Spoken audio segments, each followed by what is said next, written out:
munggah dereng ulun kapurba risang mara bengarat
awik nam astu purnama sidhem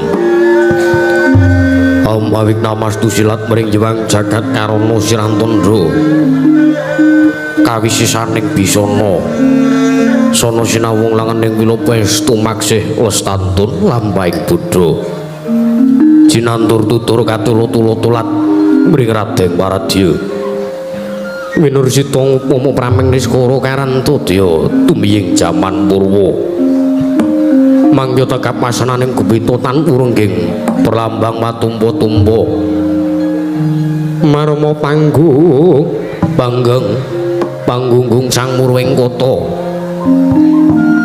sekebyar dumadining wayang Malawa purwakaning kandha linarik runtuting basa dongeng kuna ngemusa rasa yen linarasaya karaos mulat sari ruang rasa mani ruhing diri rasa rumangsa angrumangsani lir jalma ilo kaca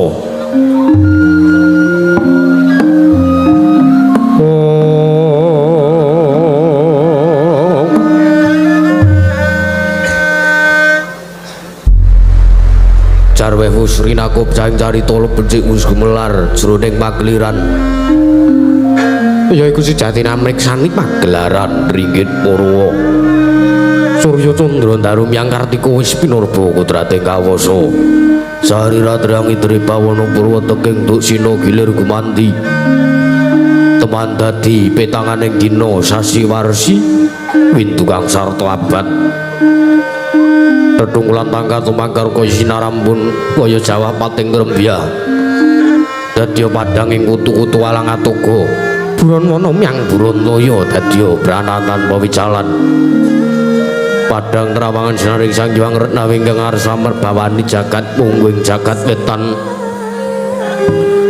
wedok mungup-mungup mungguing kalinganmu kerabang perngangah lamun kaeksi ayah dilat-dilato bumi saya dangu sumurup sangki pangareku katon soblak kanan kini ngabangesmu jenar kabar bawas naring sangki pang basonto tanentu katun ijo royo-royo mangku gunung geng biru moyo-moyo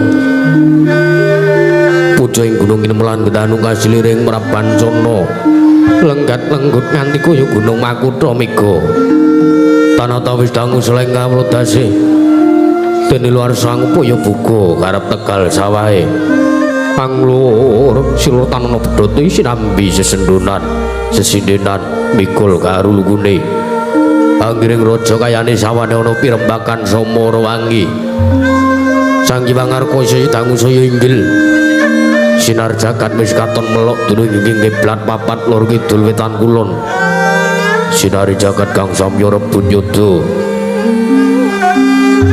rebut ijo rebut kekuwung marai datan wonten ing amadane kuwunging praja ing Astina ya ing Gajahhoya ya Liman Benawi ya ing Kuru Jegala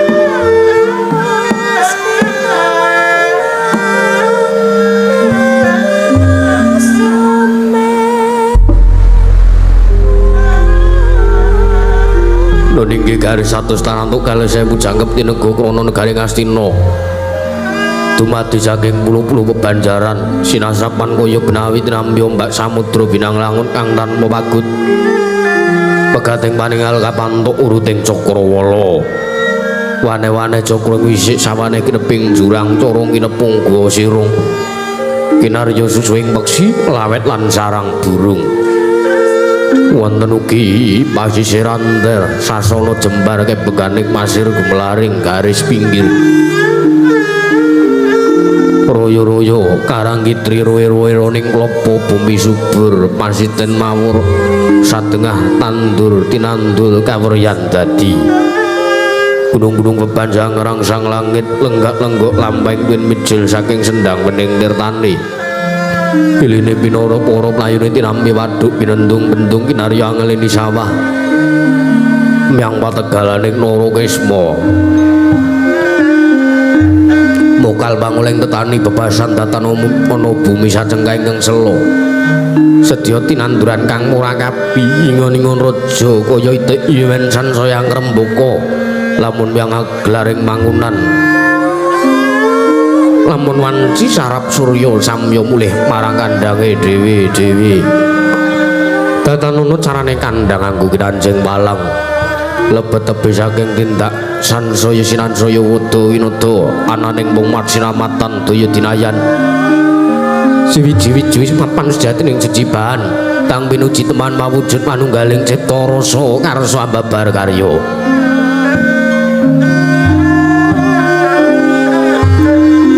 kenging binasake nalika semono garing Astina lagi mancik marang jaman kencana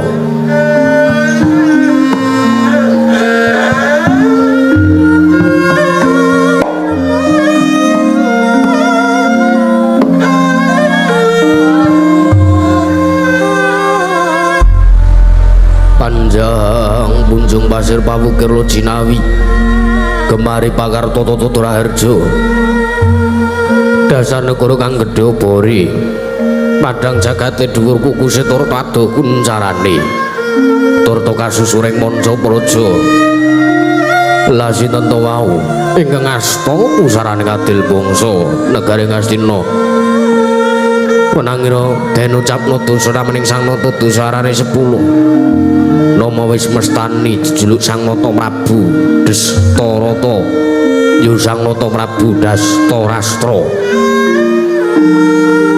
Nalendra pepakuning bumi ingkang nganggungan jejegaken kautaman Risa juga lenggah madaning dampar kencana Sang Nata Prabu Dastarastra mengkeraken minggahipun ingkang garwa nengge Risang Dewi Gendari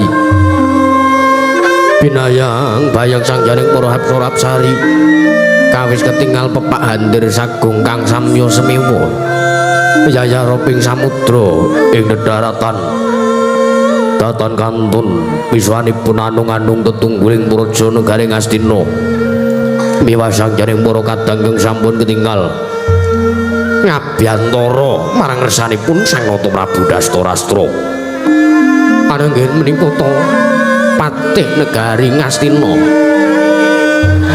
satring plasa cenar inggih Sang Regana Patih Harya Sengkuni ya Harya Suman ya Raden Trigantal Pati Sang Regana Patih Harya Sengkuni menggarakan pilenggahipun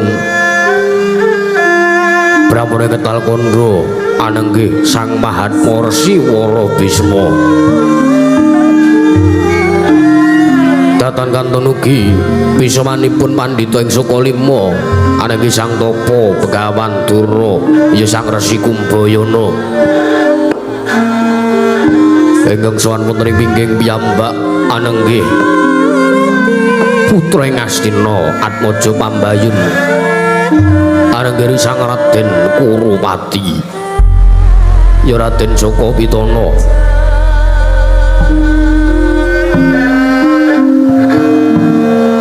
gendera hambludak runtek umbul-umbul keterangan danu yayai mondo ing mangsa labuh payung megar mendhe jamur barat ing mangsa rendreng tumbah ngrangap kaya jati ngarane mangsa katiga parandiri ketinggal tidhem jinemat janing pasewakan negaring Astina naden kudungan Panonobah Samirana Datana Mampah kapiyarsa mung semaraning pradonga mewah pangli ing waranggana sigra murwane pangandikan dadung mangiji mandika Sang Nata Prabu Dastarastra ingkang dereng kababaring lisan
Mas murut ing langit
tinon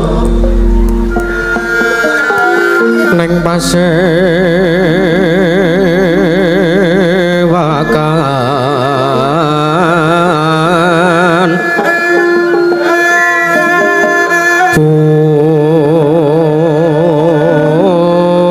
busana maneka warna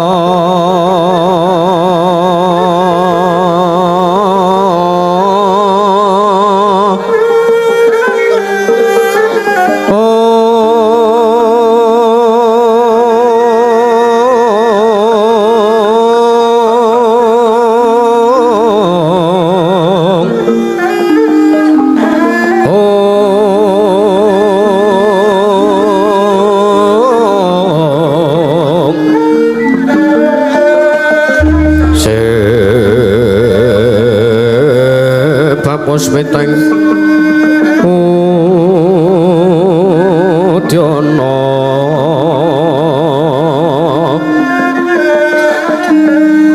Myang Panjrah Sarwarukma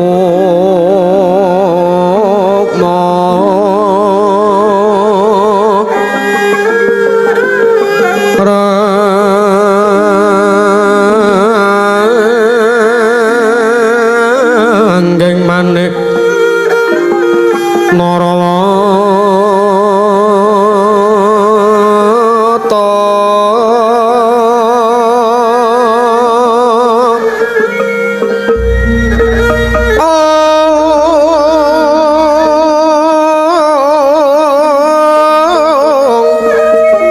Obro prabanya kang sumirat prabanya kang sumirat kenyaring tejo lelewaran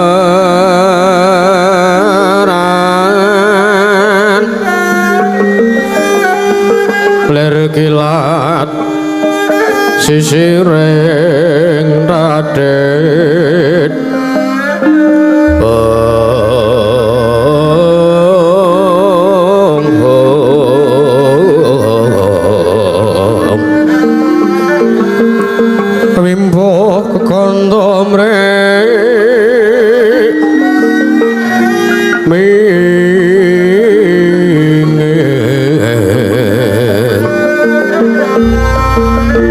Wing maruta mento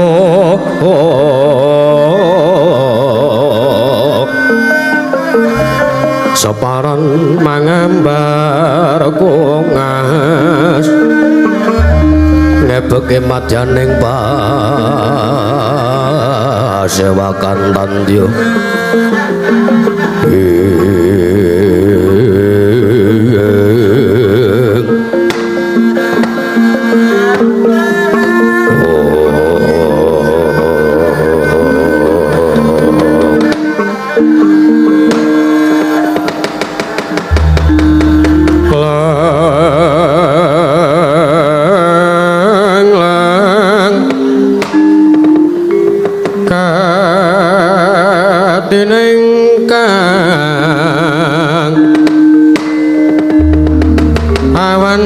sapa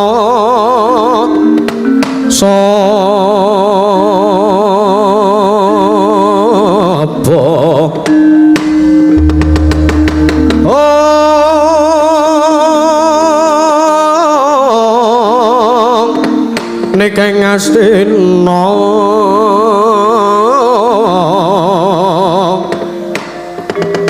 samantara tekeng tegal kurunarya ya Kresna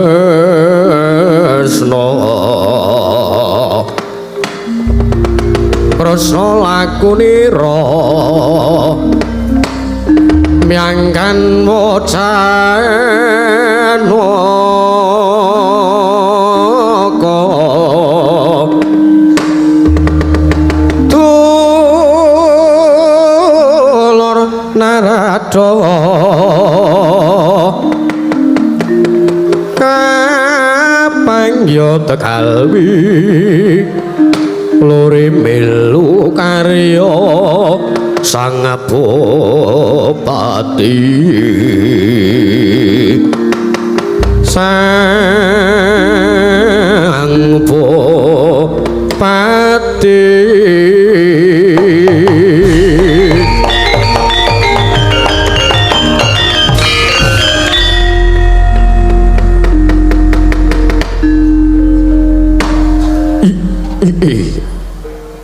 Newang Sukmana mangat dirine kuwi wong bawana langgeng sinunggi datanawrat muga ngayomana marang Praja Ngastina lan saisine Gendari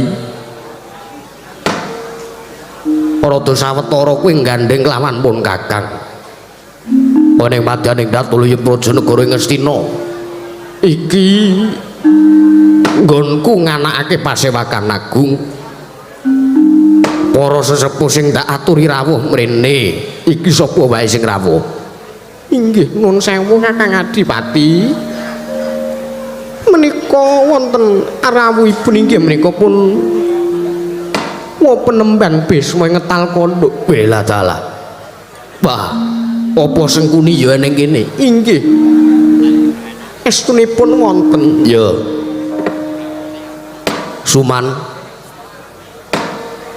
ayo ndadekake kaget penggalih sira ingsun wiji ana ngarsaning panjenengan ingsun Sengkuni kawula nen sinuwun inggih kepareng paduka miji dumateng pismanipun ingkang abdi ing kepatihan dinten sakmenika ing jawi sanget kuwatos sing manah pindharaning salumbu pinanjring alun-alun kumite racaruk maras nanging sareng wonten ngarsa paduka tebih saking raos kemarasan sinuwun kawula nuk ninggi ya slamet kamu Suman inggih wilujeng katiparan nggonku percaya kelawan kowe minangka dadi batal wakil ingsun marana tata-turake teng Kaprajan Negara Ngastina Maradyage atuna kelawan panjenengan ingsun samandang aja ana nganti ngkarempin Suman inggih menawi paduka ndangu bab tata-turake teng Kaprajan saedotan badhe nguciwani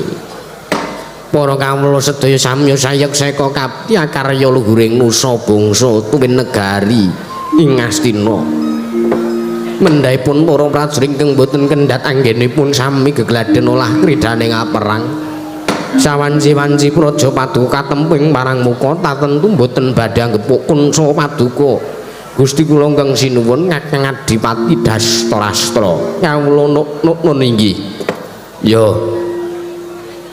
gawe bombong penggalingsun dene kang dadi aturira kaya mangkono inggih mboten langkung kula ngaturaken sembah pangabekti kula kunjuk sinuwun ya kowe ngaturake bekti kelawan panjenengan ingsun wis dak tampa rat pangestu ingsun tampanana Suman Trikantalpati inggih kula pundi nggo jimat paripe ndayan ana ing kasantosan kula nuwun sewu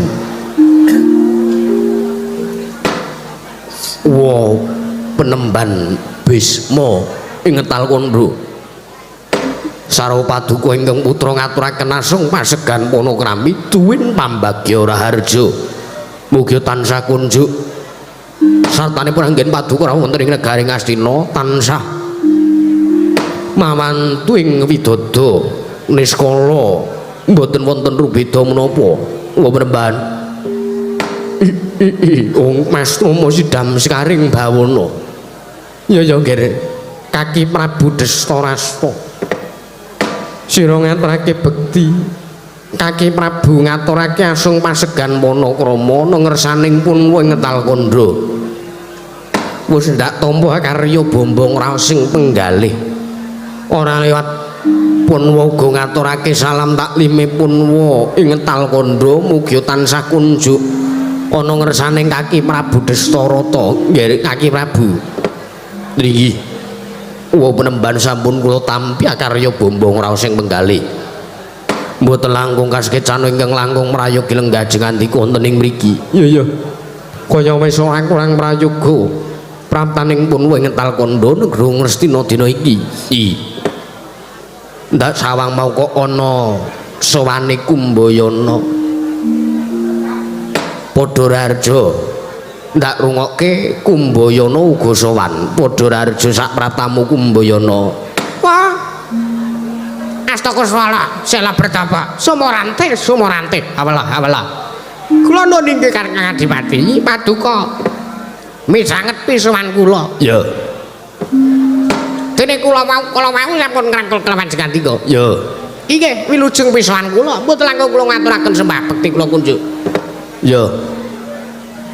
Tak tampa kanthi lega-legawaning penggalih prayoga nunggonmu lungguh. Nuwun inggih. Sampun penting terang prayogi. Aku ngrayah, aku ngraita nadyan to aku ora weruh. Ning talingane Prabu Dastarasta kuwi titis iso ngrungokke sartane astaku bisa ngraita sapa sing sowan lan sapa sing tak elus sirahe. Kurupati sapisuwanmu padha kanthi raharja ngger atmajaning sun. Kula nuwun amin pasang keliman tabi dinebena ing iloduni dumawahing tawang tuwak Rama Prabu patukane bali dumateng kawula iki wilujeng pisuwan kula. Boten langkung kula ngaturaken sembah pangabekti kula kunjuk. Ya. Kowe ngaturake bekti kelawan bapakmu ora lewet ngestuni wong tuwa wae tampanana. Niki kula punika jimat paripih ndayana ing kasantosan. Kurupati wonten balat. Padha tatanen barisaning para wadya ingkang padha anggantung seba. Aja ana nganting kang padha saur manuk. Jenenging Senedyanem Brama sarta mbabarake wigatining pasewakon negara Ngastina dina samengko iki. Kurupati bayi nduk niki. Kula ingkang dados dawuh paduka badhe kula jangke nggo jimat sartanipun kula mboten badhe swala. Prabu. Ya. Kaki Prabu Dastarasta sawisipun prapta ning negara Ngastina lumantar nawala sing ndak tampa 3 dina kapungkur ya kuwi lantaran Sata Kurawa sing ndak tampa isining nawala. Kaki Prabu Dastarasta amboyongi kelawan pisumanipun wengetal kandha ngger ulup putu Prabu.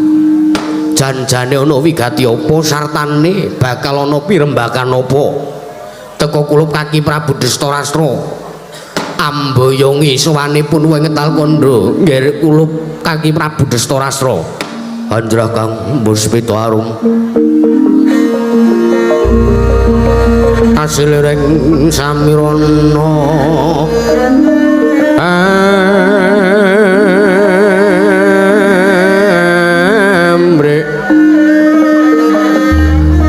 seker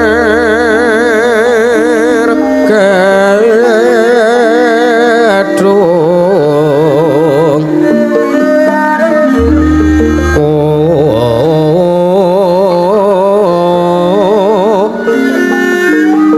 ngas gandanyo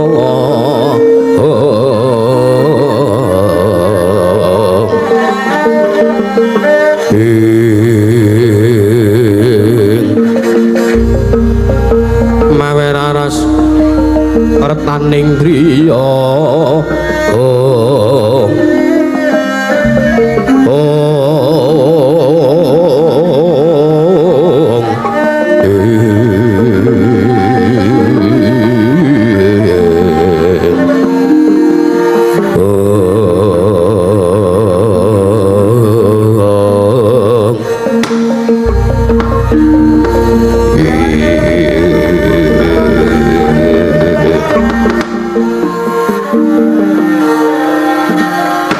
Ila tala jagat dewa Bathara Remban sewu-sewu kaluputanipun ingkang putra pun Dastarasta dinten sak menika kula nyuwun agunging samudra pangaksami awit krana kathahing kewajiban negari Ngastina ngantos kula subi ngantos kula kalimput bilih kula atur nawala dumateng ngarsa jeng andika mau penemban Bisma ngetal kondo ya mono diagi atur kelawan pun mau ngetal kondo nggih kulup Ngaki Prabu inggih estunipun kula menika namung badhe matur awit kula sampun matah Atmaja pambayuning Ngastina pun Kurupati. Oh iya.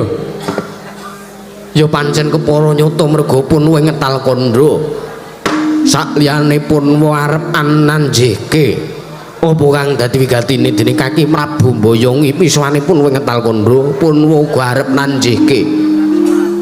Merga kabar sing wis sumebar warata sing wis ndak tampa kulup Kaki Prabu Destarastra ngangkat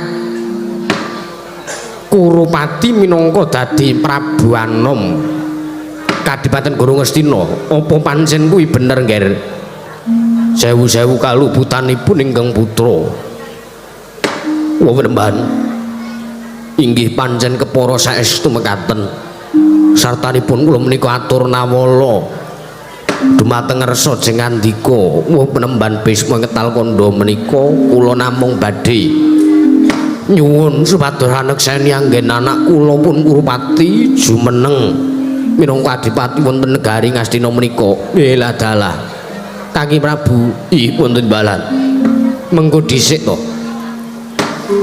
kok kula Kaki Prabu rataren lawan pun kowe ngetal kandha merga duk nalika semana negara Ngastina iki ndarbek ing para Pandhawa sebab duk nalika semana Prabu Pandhu sadurunge tilar donya sadurunge seda masrahake negara Ngastina iki kelawan Pandhawa. Inggih nanging kula nuwun sewu Yayi Prabu duk nalika semanten matur kalian kula titip negari Ngastina Kakang Adipati benjang menawi sampun lengser keprabon kula sartanipun kula menika sampun seda kula menika sampun boten mengku negari Ngastina menika kula pasrahaken dumateng paduka Kakang Adipati Dastarastra nanging kula suwun benjang menawi anak kula para Pandhawa sampun dungkap dewasa kula suwun supados negari Ngastina menika kakunduraken dipun wangsulaken dumateng anak-anak kula pun para Pandhawa ning kok teka malah kula Kaki Prabu jumenengake Kurupati minangka adipati ning negara Ngastina. Ih awit kula menika nampi kabar apa nggih para Pandhawa sampun kobong wonten ing bale Sigala-gala duk nalika semanten. Lho, mengko dhisik kabar kuwi saka sapa? Inggih saking Patih Ngastina Punarya Suman. Wela dalah Suman wonten timbalan menemban. Apa bener Pandhawa wis kobong ana ing bale Sigala-gala? Inggih. Kepareng kula badhe matur. Ya. Duk nalika semanten Pandhawa mapan nalika mapan ing bale Sigala-gala wonten ing kitha Pramanakati. Pandhawa menika 6 cacahipun Pandhawa gangsal kaliyan Dewi Kunthi mapan wonten ing bale Sigala-gala. Ya. Dumadakan kok mboten mangertosaken paraning dumadi wonten geni wonten hakning kengobong bale Sigala-gala menika. Kok kowe iso mesthekake nek Pandhawa tekaning pati? Inggih awit kula menika nelsih wonten ing bale Sigala-gala kula manggi wujudipun rongkongan cacahipun 6. Mila saking menika kula saged amestani bilih Pandhawa menika sampun sirna margalayu sampun gugur wonten ing bale Sigala-gala kobaring hakni duk nalika semanten menika menemban Kowe iki wong ora ngerti apa-apa. Senengane kok waton ngomong sak gelemmu dhewe. Inggih awet kula piyambak ingkang nyumurupi, kula ingkang manggihi wujudipun rongkongan menungsa. Cacahipun 6. Apa ya wis genah kuwi rongkonganing putu-putuku Pandhawa? Inggih mbok bilih mawon nganten. Wong cacahipun menika 6. Setunggal Dewi Kunthi. Wong ugi wonten rongkongan ingkang ageng. Menika kula saged mestani menika rongkonganipun Bratasena lajeng 3. Rongkongan menika wonten rongkonganipun Permadi kalian Pinten lan Tangsen. Menika Kanggih Prabu wonten timbalan. Diglecah dhisik kanthi Permati aja waton gebyah uyah nampa crita. Yen to durung mangerteni sartane urung isa nampa, urung midhanget kabar sing saknyatane. Inggih, kersanipun sakmenika badhe kados pundi? Mek miturut pemanggihipun Wengetal Kandha, Pandhawa digoleki merga aku duk nalika semono uga krungu sabdane Prabu Pandhu sawarga. Pandhawa uga wenang ngehaki utawa Pandhawa uga duweni wewenang mapan ning Negara Ngastina ora ketang mung sak sigar semangka. Mula prayogane papan dununge Pandhawa digoleki, Pandhawa mapane ana ngendi? Ditimbali ana Negara Ngastina supaya nampa wujuding Negara Ngastina. Peranganing Negara Ngastina ora ketang sesigar semangka ngger kulup kaki Prabu Destarastra. Sidhem jroning pasewakan kawadukung tanpa sabawa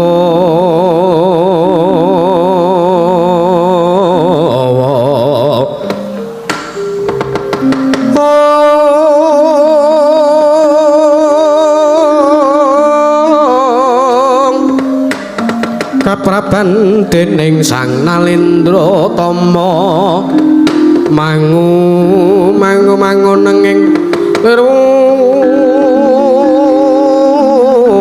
sing duka ceta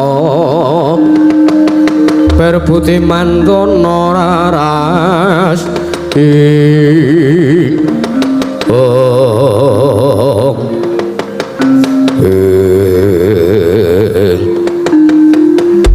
sekebiar katari goleng kono to wau didemadaning kawontenane Garing Astina awit samya midhangetaken ingkang dados sabdanipun Brahmana Ngetal Kandha kocaping mangke ingkang geger njawi sak njawining pasewakan Negaring Astina yak ngarsa tangkeping mriku pasiban bono amuk apa to kang dadi darunane ora ana marcana putri Gajeng medhun saka penawing jawi amung sawanipun Satria gagah pituran nggih Risang Raden Bratasena matmajanipun sawarga Prabu Pandhu Dewanata ngagelah ngregancang madaning pasewakan Negaring Astina karya kagat kang samya mula.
silanira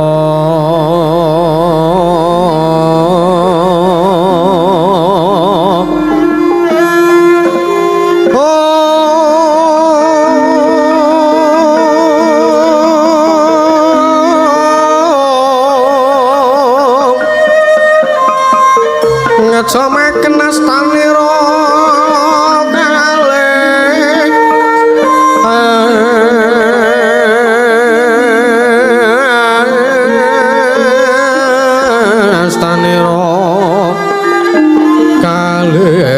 pisan yen ngandika magawe pronto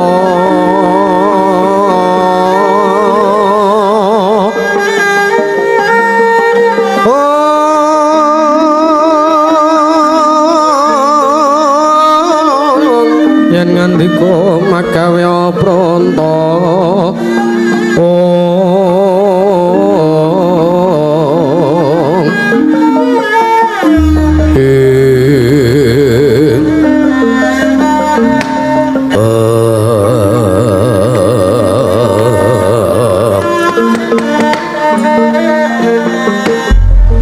dari wonten paling adhawu Kakang Adipati kusik urung rampung nggonku nampa sabdatama saka wobis mengetal kandha lah kok dadi para kawula geger bareng ndak midhangetake ana kaya barang sing tiba makjlok nganti gawe horeg kedaton ngesina ning bareng barang kuwi mau nyedhaki karo aku kok kababar gondo arum ijane apa mongko tangane ndemok tanganku yen tak rasake kok iki kaya satriya gagah pideksa iki apa Gendari inggih menika pun putra Paduka piyambak anakku sapa Dursasana apa piye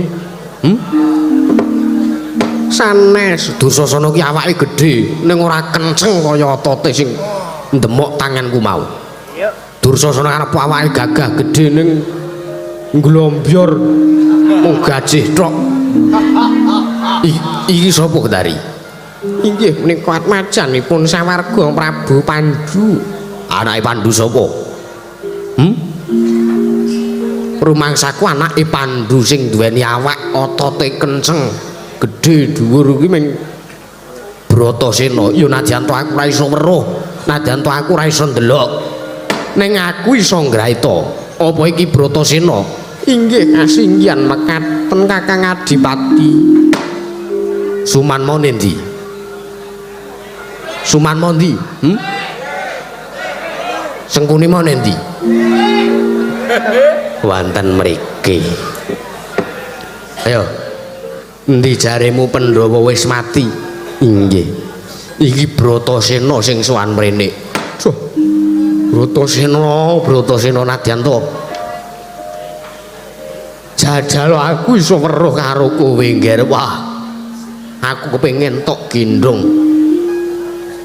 cahedan kowe Sengkuni inggih lah wong nyatane ya aku nemu rongkongan nemu ya mosok ya udu rongkongane Pandhawa iki dadi Bratasena rene senengane iki mula aja sak ngebyah ya aja sok waton muni nggih senengane kok ora dipercaya wong kula aturipun mbagaken dumateng pun Bratasena Kakang Adipati iya lungguh Kang Prayoga anak anungane ndita bocah mursid iso mikul ndem jero karo wong tuwa aja mung kandhek ing pangucap kababaro dadi pakarti Bratasena Wijasena sapisawanmu ning negara Ngastina wah edan gawe kaget penggalihipun wa padha raharja sak praptamu Bratasena wah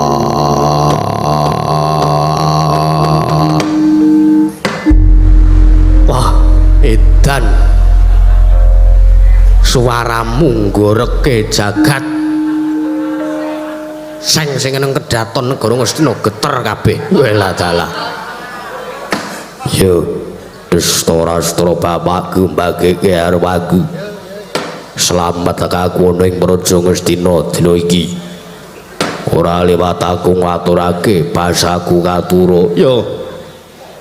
Kowe ngaturake bekti kelawan Punwa ing Ngastina ora liwat pangestune wong tuwa Tambanana. Yo, Destora bapakku. Tak gegem dadekake jimat. Prayogakno nggih. Kaya wis ora kurang prayoga. Wis mok kakekku aku ngaturake sembah. Yo. Bratasena ndak tampa ral pangestunipun Hyang Tambanana nggih. Yo. Tak gegem dadekake jimat. Prayogakno nggonira lungguh. Kaya wis ora kurang kepenak. Bratasena slamet to kowe. Nggonmu sowan ana ing Praja Ngastina. Wah. Bratasena bocah sing paling tak tresnani, muridku siswaku sing paling tak sayangi. Durna bapakku selamat aku. Aku ngaturake basaku katura.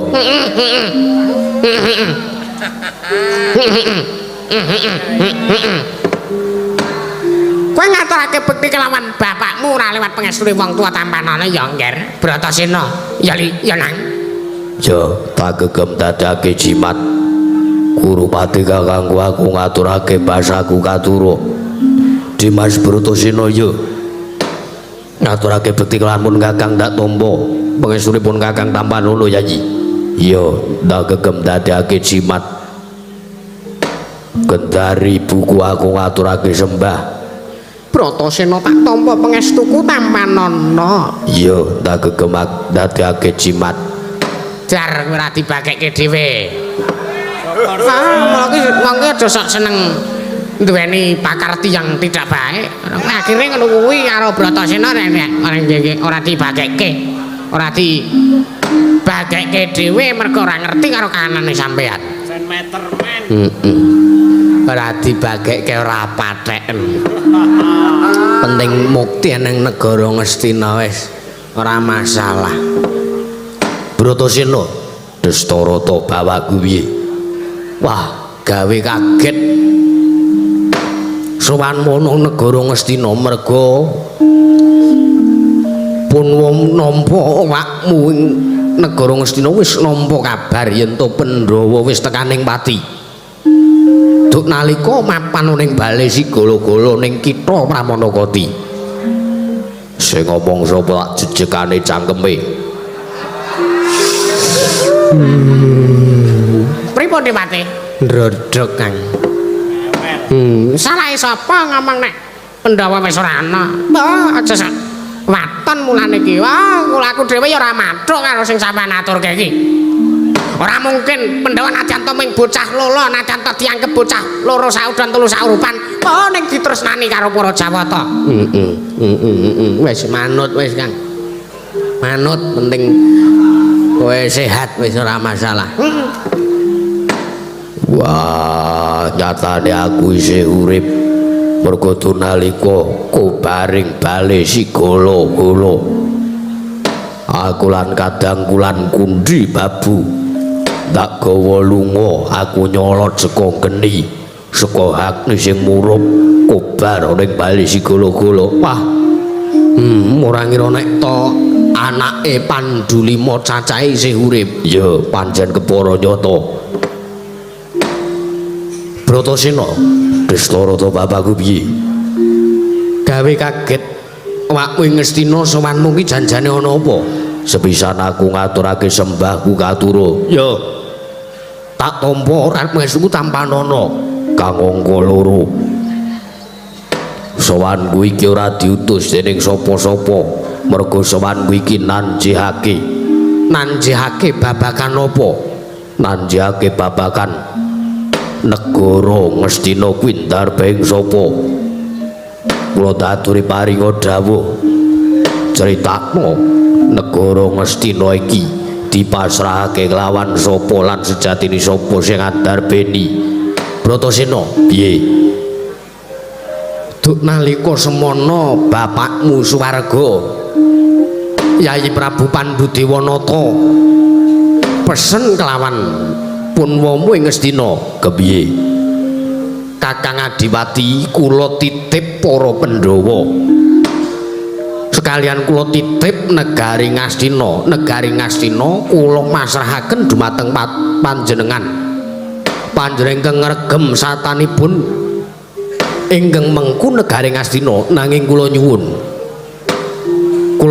besok menawi anak-anak kula para Pandhawa sampun dungkap dewasa, anak-anak kula para Pandhawa wenang ngregem negari Ngastina sartanipun menang ngehaki sartanipun andarbeni kagungan negari Ngastina menika. Ngono pesene bapakmu. Saiki kepiye? Aduh, Nger. Sewu-sewu kaluputane womu Dastarata njaluk ngapura mergo negara Ngastina wis ndak pasrahake marang kadangmu ya kuwi Si Kurupati sing wis ndak wisuda dadi pangeran pati ana negara Ngastina. Wah, Nalendra Wolawali ora iso gegem sing dadi ngendikane Pandhu bapakku. Aduh, ya mergo aku krungu ature cangkeme Suman kuwi mau.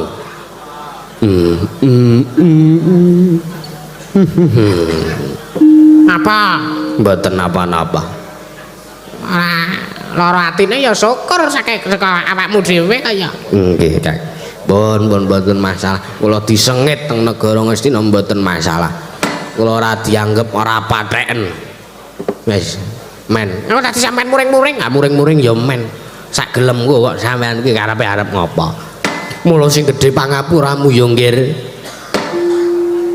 Pandhawa wis ora duweni wenang ngregem sartane mapon ing negara Ngastina. Monggo dhisik aku kaelingan sing dadi ngendikane Pandhu bapakku. Nadan to amung saksi garing semangka para Pandhawa wenang mapon ing negara Ngastina.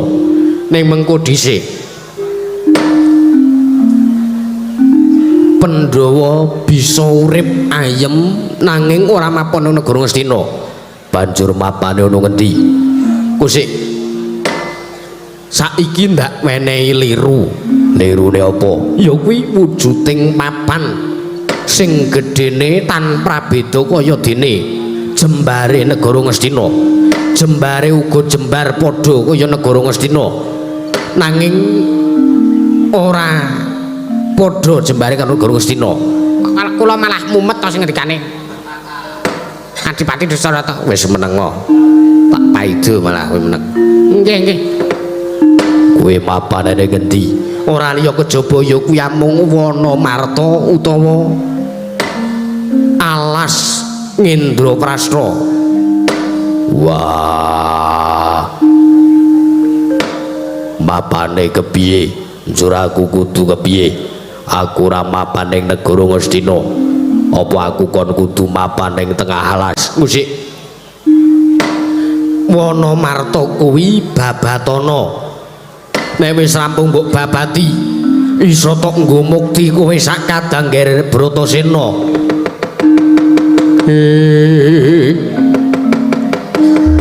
Cumanggah anggro sesumbar Pawalindo bumi konjeng. Nek cetha kaya ngono sing dadi dawuhmu, ya aku nampa. Yen to Pandhawa wis ora kena sartane wis ora duweni wewenang mapan ning negara Ngastina, merga negara Ngastina wis dipasrahake Kakang Kurupati nangka dadi pangeran pati. Wah, Bratasena sakadang Pandhawa ikhlas ora mapan negara Ngastina, ora dadi ngopo. Aku ikhlas Dastarata bapakku. Yo, ning kowe saguh to mbabati alas Wanamarta? Ora saguh sebab apa? Saisaku aku njaluk pamit budal dina iki. Mengko dhisik nggonmu budal kowe mbutuhke sak biyantu apa? kowe mbutuhke wadyabala pira sing ngewangi karo nggonmu mbabat Wonomarta? Ora sak butuh wadyabala. Tak lakonane dhewe. Wah, ning aku njaluk karo Destarata bapakku.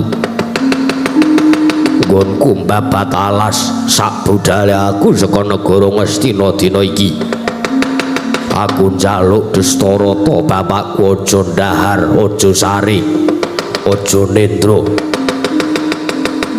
Tak jaluk manekung puja ana ngersaning dat kamurwing dat muga-muga anggonku babat Wonomarta isa kasembatan saltane isa kalih sing sambikala. Wah wis ngono wae sing dadi penjalukku. Ya penjalukmu ndak pinangkani Purnomo ora bakal nendra sartane ora bakal ndahar yen to urung rampung kewajibanmu mbabat Wonomarta ngger Werkudara. Wah wis aku njaluk pamit. Aku njaluk pamit mangkat budal dina iki. Ya sing ati-ati aja kaya bocah cilik.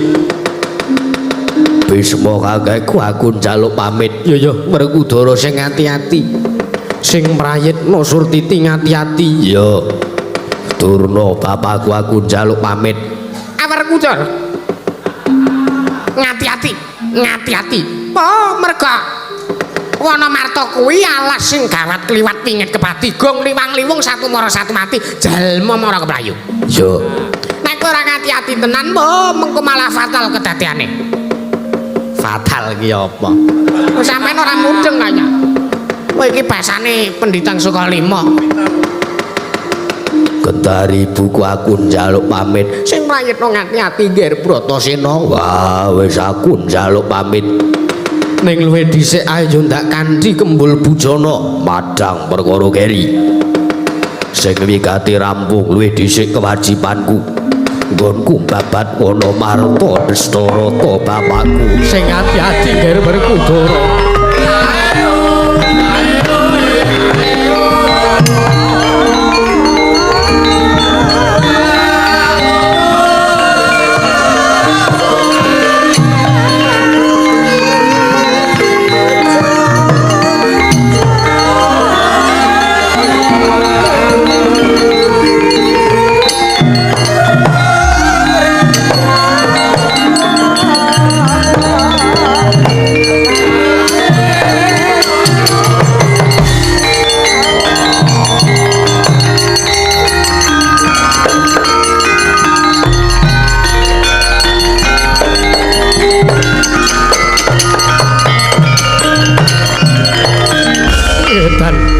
Bratasena iki aku mbok junjung iki arep mbok kapake.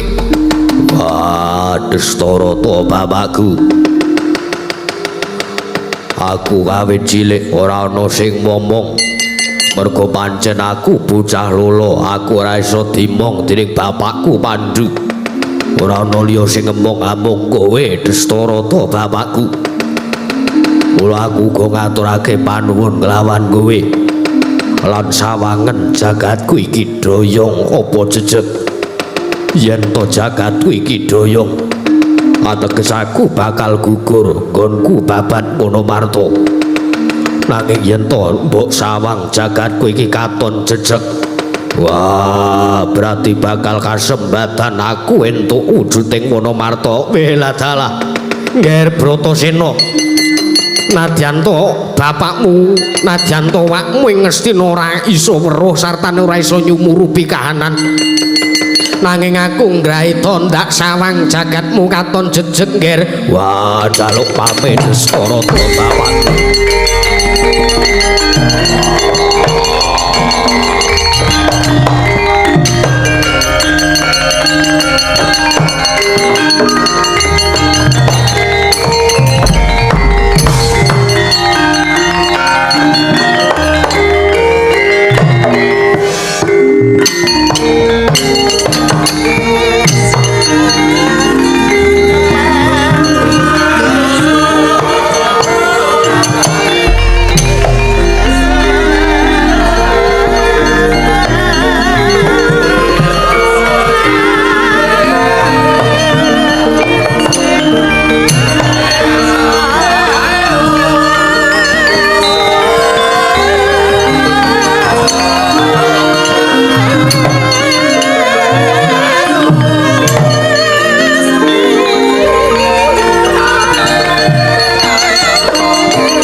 dawuh Kakang Adipati. Ngono kuwi lho.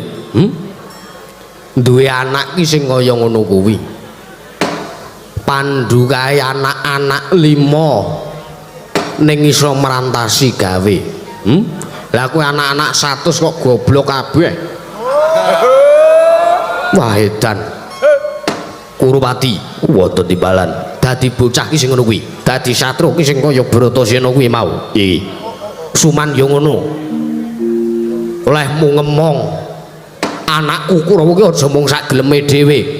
Aja pating selangkrah ora karu-karuan. Aja mbok ajari tumindak sing werna-werna. Modar ora kowe. Dipaitu karo suwane mari Destarasna. Nggih, ngestaken dawuh Kakang Adipati. Anak-anak 100 kok ora ana siji wae sing migunani. Medan Dursasana kaya ngono. Awake gedhe, angger praming joget-joget bengok-bengok, wah. Bareng tekan titi wansine mung gletak semaput. Nggih. Durmagati kaya ngono. Lah nggih. Durmagati niku awake gedhe ning nek takon nek omongan nendi lek? Ha ora sida berwibawa. Suarane cilik. Nggih. Mula kowe kudu setiti ngati-ati. Janji ki sak budale Bratasena kowe ngawe Kurawa ning nganti kawanguran dening Prabu Destarasna aja takon dosa. Tak cethel kelungguhanmu minangka patih. Inggih, ngestaken dawuh. Kuwi. Pilih ora nganggo seban jaba apa pilih sampean ora sida dadi patih? Mbon mboten sah. Mboten sah ngangge paseban jaba mawon, mboten masalah. Mboten ngangge seban jaba ning mengke langsung budalan. Padha wae kowe menungso ora tatanan. Inggih. Kula namung gegojekan. Gendari Wonten timbalan. gandeng kowe wis purna kewajiban kaprajaning negara Ngastina dina iki. Mrotogake kanthenan pun Kakang, gandengen pun Kakang ana ing manjing Kembul Bujana. Bareng para sata Kurawa inggih ngestaken dawuh Gurwati wonten timbalan. Budal kang padha sebo jroning Sunedya Kundra ngedaton manjing ana ing Kembul Pambujanan. Ngestaken dawuh. Wa penemban Bisma Ketal Kondo piye nggih kula Kaki Prabu. Monggo kula kandhi manjing wonten ing mriku Kembul Bujana kelawan ingkang putra. Ya. Ayo ndak derekake. Wis purna gatining penanggilan. Arsa Sang Nata Kundur kedaton jeluk saking dampar surga kapit gambaran gading. Kadharaken sangkiring murumban jadi manggung. Ketanggung Joko paloro-loro ingkang samya ngampil parang kepabun. Kawis tinggal saking mandur tindaknya Sang Sri Nata candrane kadya gagak lumbungan.